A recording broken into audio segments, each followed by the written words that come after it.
Olá, tudo bem com vocês? Que bom estarmos mais uma vez juntos, né, para estudar um pouco da palavra de Deus, né?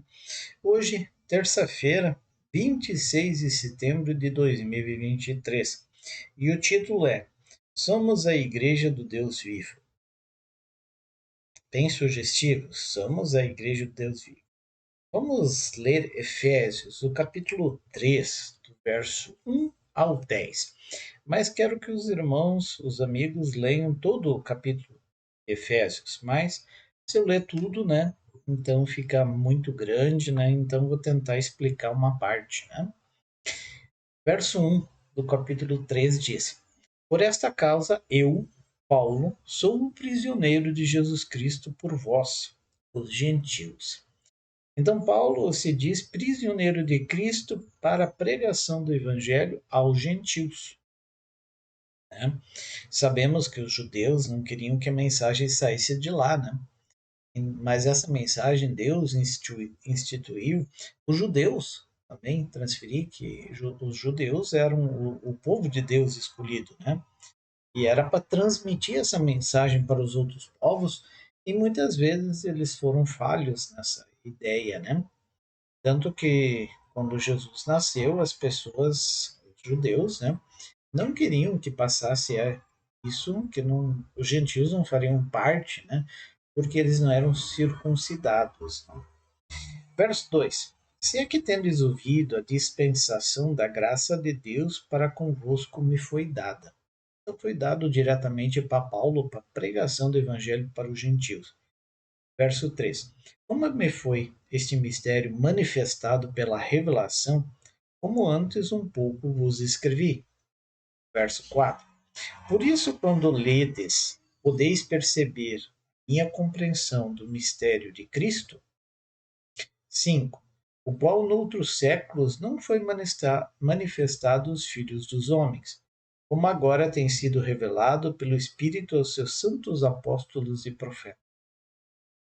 Então, a luz ela foi derramada para toda a humanidade, tudo aos poucos, quando estavam entendendo, né, o que estava acontecendo. E hoje estamos na época da igreja de Laodiceia de Apocalipse, né? Laodiceia quer dizer uma igreja morna, uma igreja que pensa que é rico, pensa que sabe tudo, mas precisa comprar colírio para abrir os olhos. E muitas pessoas acham que esse texto da igreja de Laodiceia é para as pessoas fora da igreja. Isso é um ledo engano, isso é para as pessoas para dentro da igreja. Somos para nós, os cristãos, que seguem a Cristo. Então, esse colírio que é para comprar, como diz a Bíblia em Apocalipse, nós somos cegos, pobres e nus. Né? E muitas vezes querem colocar que a igreja é santa. Sim, somos santos, somos separados por Deus para transmitir o evangelho eterno. Mas somos falhos e somos pecadores e precisamos de Cristo e precisamos aprender cada dia mais. Outros pensam que não precisamos aprender nada, mas é só aceitar Jesus e está tudo resolvido. Sim, temos que aceitar Jesus como Salvador, mas também como Senhor. E para recebermos Jesus como Senhor, nós temos que entender também o que Jesus nos pede. E é por isso que entra a importância do estudo da palavra de Deus, né? E a igreja de Cristo, ela estuda a palavra de Deus, ela se aprofunda na palavra de Deus, ela quer conhecer a vontade de Cristo porque ela deseja fazer a vontade de Cristo. Mas porque temos 50.000 igrejas já hoje? Interessante, né? E só temos uma palavra de Deus, um só Deus, né? É simplesmente porque cada um quer fazer as coisas do seu jeito. Só existe um caminho. A verdade é a vida, que é Jesus. Existe uma Bíblia, um caminho. A verdade é esse caminho. Por isso que somos a igreja do Deus vivo. Né? Verso 6. A saber que os gentios são co-herdeiros de um mesmo corpo.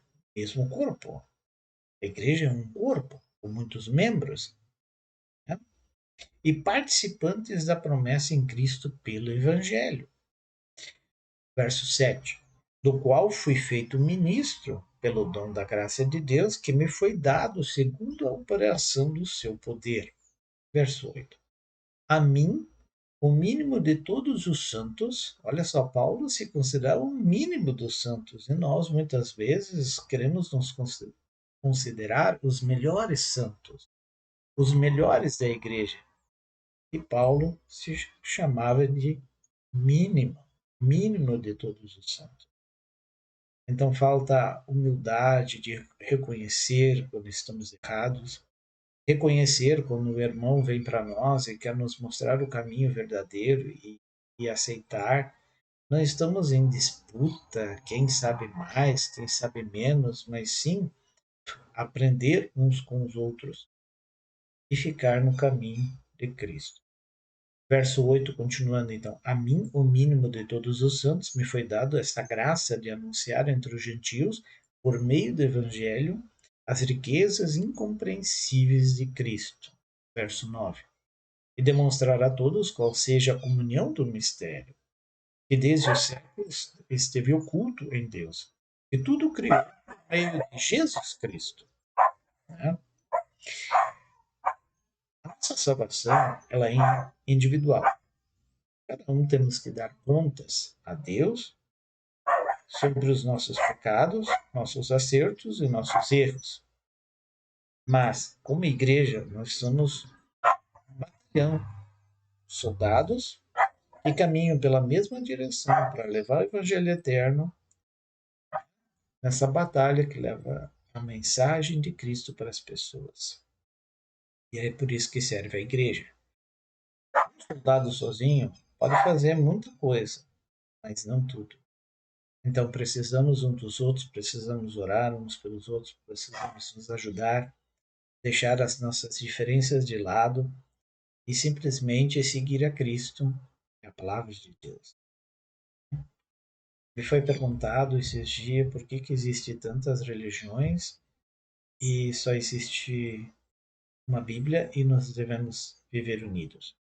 É simples porque alguns preferem não seguir as palavras de Cristo que está na palavra de Deus e preferem adaptar as coisas para o seu bem. Verso 10.